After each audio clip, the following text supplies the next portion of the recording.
नमस्कार दोस्तों, जय श्री श्याम क्लासेज के इस डिजिटल प्लेटफॉर्म में आपके सवाल हमारे जवाब सेशन में फिर हाजिर हैं।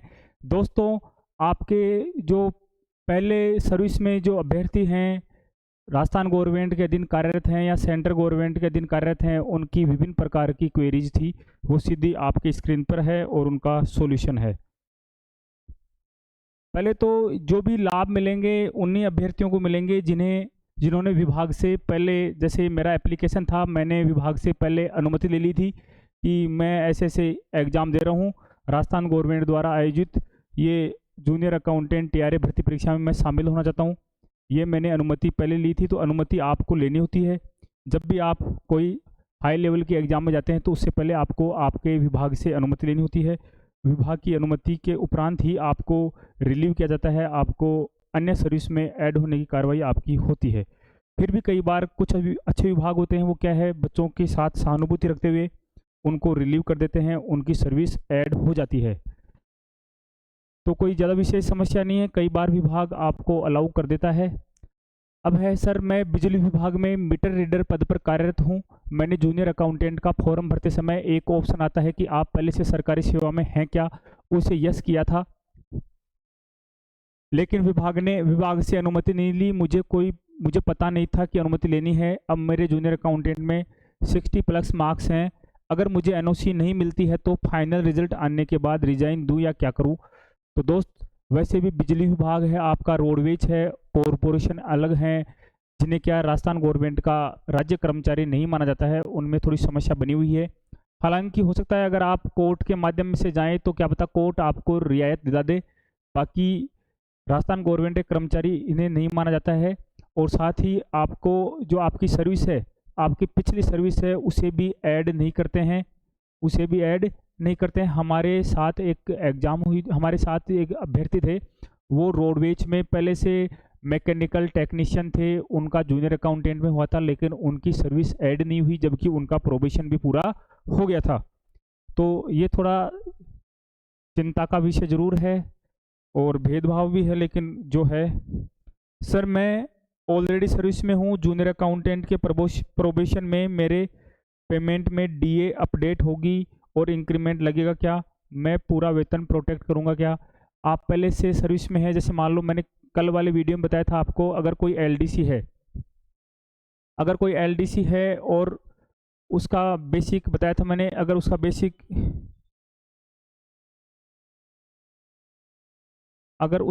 कितना है, उसका बेसिक अगर 21,000 है, अगर कोई एलडीसी है और उसका बेसिक 21,000 है तो उसको पुराना वेतन मिलेगा अगर उसने प्रोबेशन पूरा कर लिया। अगर उसने अपना प्रोबेशन पूरा कर लिया है तो उसको अपना जो पहले का वेतन है वो उससे मिलता रहेगा। ठीक है, वेतन के अंदर आपको केवल बेसिक ही नहीं मिलेगा, आपको डीए, एचआरए वगैरह सब कुछ जो पहले मिल रहे थे वैसे ही मिलेंगे। साथ ही जो सालाना इंक्रीमेंट होता है, इंक्रीमेंट वेतन वृद्धि, वो भी आपको लगेगी। आपके वेतन जो बेसिक वेतन है उसमें लगातार इजाफा होता रहेगा।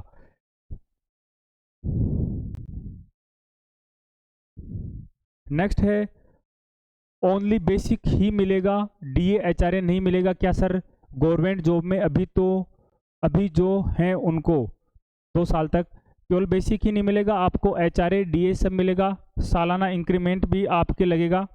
ठीक है सर, एचआरए डीए मिलेगा क्या? पहले से जॉब वालों को तो मिलेगा बिल्कुल, एचआरए डीए आपको इंक्रीमेंट सब आपके लगेंगे। जो पहले की सर्विस में आपके साथियों के साथ जो होगा वो सब ही आपको मिलेगा। नेक्स्ट है सर, मैं चित्तौड़गढ़ से, ठीक है भाई। नेक्स्ट है, मैं बिजली विभाग में टेक्नीशियन हूँ और 11 साल की जॉब हो गई है, मेरी सर्विस काउंट होगी क्या? राजस्थान गवर्नमेंट जो भी आपके कॉरपोरेशन है, निगम है, ये बिजली विभाग है, रोडवेज है, इनके कर्मचारियों को राज्य कर्मचारी नहीं मानती है। उन पर राजस्थान सेवा नियम लागू मुख्य रूप से नहीं होते हैं, इस कारण आपको वो लाभ नहीं मिल पाएगा कि आपकी सर्विस क्या हो, ऐड हो। ठीक है, लेकिन अगर आप कुछ अलग से प्रयास करते हैं तो क्या पता आपको मिल जाए, लेकिन हमारे साथ ऐसे 2-4 अभ्यर्थी थे, उनको ऐसा लाभ नहीं मिला था।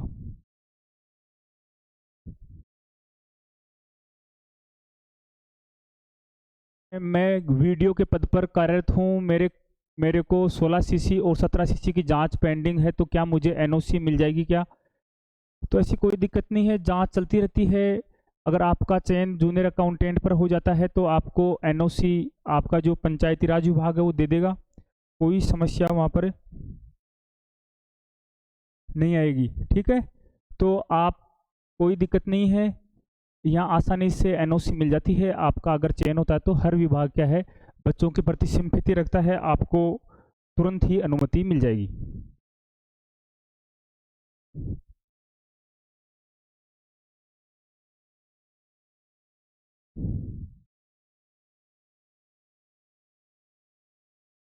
सर मेरा कोर्ट, हाँ, लेकिन ये जरूर है कि अगर आपकी जांच है वो पेंडिंग रहेगी, आपके विभाग चेंज होने से आपकी जांच नहीं रुकेगी जब तक आपकी जांच पूरी नहीं होती, आप निर्दोष साबित नहीं होते, आप पर कोई कार्रवाई नहीं होती है। ठीक है, लेकिन आपको जो एनओसी वगैरह की है वो आपको आसानी से मिल जाएगी। ठीक है सर, मेरा कोर्ट एलडीसी में 7 महीने का प्रोबेशन पूरा हो गया है। जूनियर अकाउंटेंट की ज्वाइनिंग आते आते 10-11 महीने पूरे हो जाएंगे। मैं एग्ज़ाम के लिए डिपार्टमेंट से परमिशन ली है, तो क्या मुझे प्रोबेशन पूरा 2 साल का करना होगा या 1 साल का हो जाएगा? नहीं, अगर आप अंडर प्रोबेशन है तो आपको पूरा प्रोबेशन काल वापस करना पड़ेगा।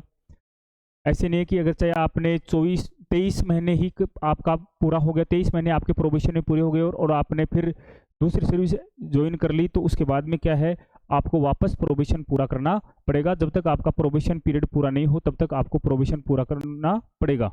ठीक है, तो दोस्तों यहाँ पर आपके साथ वो समस्या बनी रहेगी, आपका 2 साल का प्रोबेशन वापस जूनियर अकाउंटेंट के पद का स्टार्ट होगा। ठीक है, हालांकि आप रिजाइन नहीं देके जाएं, रिलीव होकर जाएं। रिलीव होकर जाने में फ़ायदा ये रहेगा कि आपकी पहले आप जॉब लगे हुए थे वो भी आपकी सर्विस बुक वहीं चल जाएगी, नई सर्विस बुक नहीं बनानी पड़ेगी। वो सर्विस बुक में आपका ये इंदिराज भी रहेगा कि आप पहले इस पद पर कार्यरत थे, तो वो भी एक आपके एविडेंस के रूप में काम आता रहता है।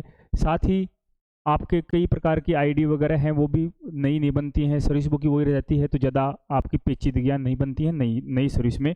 ठीक है, हालांकि आपकी सेवा नए सिरे से स्टार्ट होगी। ये पीरियड आपका पेंशन के लिए भी काउंट नहीं होगा, नहीं ही आपका प्रोबेशन के लिए काउंट होगा। नेक्स्ट है सर, मेरा एक सवाल था कि मैं डिस्ट्रिक्ट कोर्ट में एलडीसी के पद पर कार्यरत हूँ, मुझे ज्वाइन किए 7 महीने हो गए हैं। अगर मेरा चयन हो जाता है तो 17 महीने बाद मुझे ये 7 महीने की सर्विस काउंट नहीं होगी। सेम क्वेश्चन है, आप अगर 23 महीने भी कर लिए तो भी वो काउंट नहीं होंगे, न तो पेंशन के लिए काउंट होंगे न सर्विस ऐड होगी, आपको नया प्रोबेशन करना पड़ेगा। अगर आपका चाहे टाइम कितना भी हो गया हो उससे कोई दिक्कतें नहीं है, आपको नया प्रोबेशन करना पड़ेगा। इसमें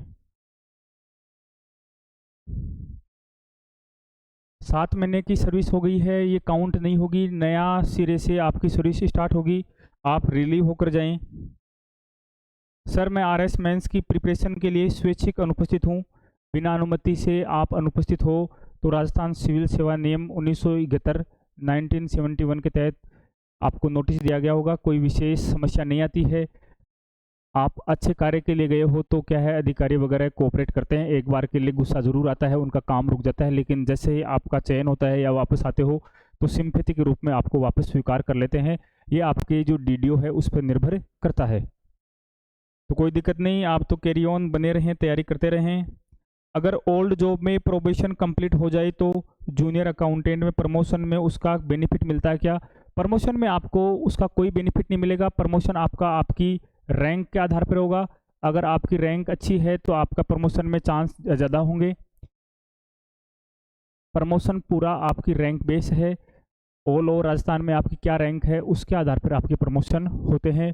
प्रमोशन में रिजर्वेशन जरूर है, एस सी एस टी का अलग रिजर्वेशन है और दिव्यांग का अलग रिजर्वेशन है। बाकी अन्य पद क्या हैं आपके बिना रिजर्वेशन के हैं, वहाँ पर आपको रैंक के, एस सी एस टी में भी आपकी रैंक के आधार पर ही प्रमोशन होगा। ठीक है, नेक्स्ट है आपका,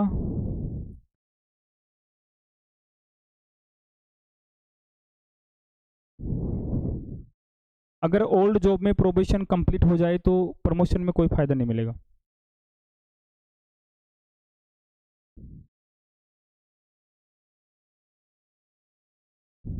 सर ज्वाइनिंग के टाइम डॉक्यूमेंट्स वेरिफिकेशन के टाइम पर रिजाइन रिजाइनेशन लेटर मांगते हैं क्या? नहीं, उस समय नहीं मांगते हैं जब तक आपका पूरा चयन कंप्लीट चयन नहीं हो जाए। आपको अपॉइंटिंग लेटर, ज्वाइनिंग आदेश, आपको ज्वाइनिंग ऑर्डर, जब तक आपको ज्वाइनिंग आपको नहीं मिल जाती तब तक आपको रिजाइन नहीं करना है। ज्वाइनिंग मिलने के उपरांत अगर आप सेंट्रल सर्विस में हो, सेंट्रल गवर्नमेंट के कर्मचारी हो, तब तक आपको रिजाइन नहीं करना है। रिजाइन आपका अंतिम चयन होने पर ही करना है।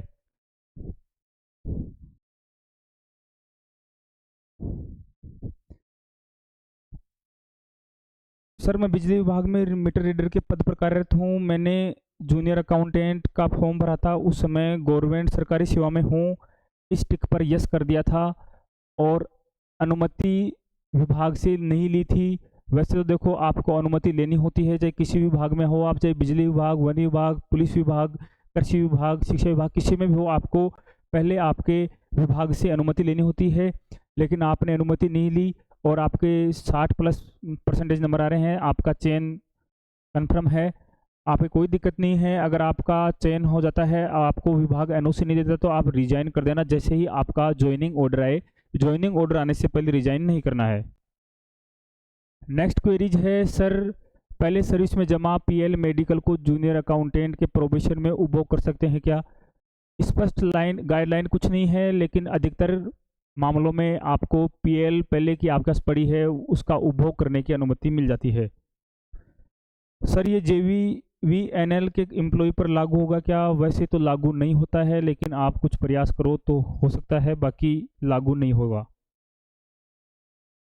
यदि कोई PSU या केंद्र सरकार का कर्मचारी और फॉर्म भरते समय PSU या केंद्र सरकार के डिपार्टमेंट से परमिशन नहीं ली है, तो जूनियर अकाउंटेंट के डॉक्यूमेंट्स वेरिफिकेशन के समय त्याग पत्र देना होगा क्या?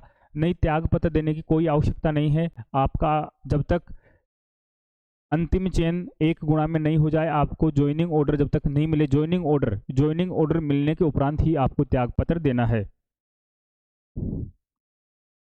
सर, अगर सैलरी प्रोटेक्शन ले लिया जाए तो फिर प्रोबेशन पीरियड में इंक्रीमेंट लगते हैं क्या? बिल्कुल, इंक्रीमेंट हर साल आपके 1 जुलाई को लगेंगे, आपके प्रोबेशन पीरियड में भी इंक्रीमेंट लगेंगे। सर जी, जो अभ्यर्थी जूनियर अकाउंटेंट TRA का फॉर्म अप्लाई करने से पहले NOC के लिए अप्लाई कर दिए थे, उन्हें ही रेगुलर सर्विस में माना जाएगा, ऐसा जूनियर अकाउंटेंट के नोटिफिकेशन में लिखा हुआ है। बिल्कुल, आपको पहले विभाग से अनुमति लेनी होती है। मैंने मेरी एप्लीकेशन आपको पहले दिखाई थी। जब एग्ज़ाम के लिए फॉर्म भरते हैं उस समय हमें अपने विभाग से अनुमति लेनी होती है कि मैं फला फला एग्ज़ाम दे रहा हूँ, मुझे इसकी अनुमति दी जाए। ये एग्ज़ाम मेरे वर्तमान पद से उच्च पद की है, तो ऐसे में आपको जब आपका फाइनल चयन हो जाता है तो आपको कोई समस्या नहीं आती है। क्या ज्वाइनिंग टाइम बेनिफिट मिलता है?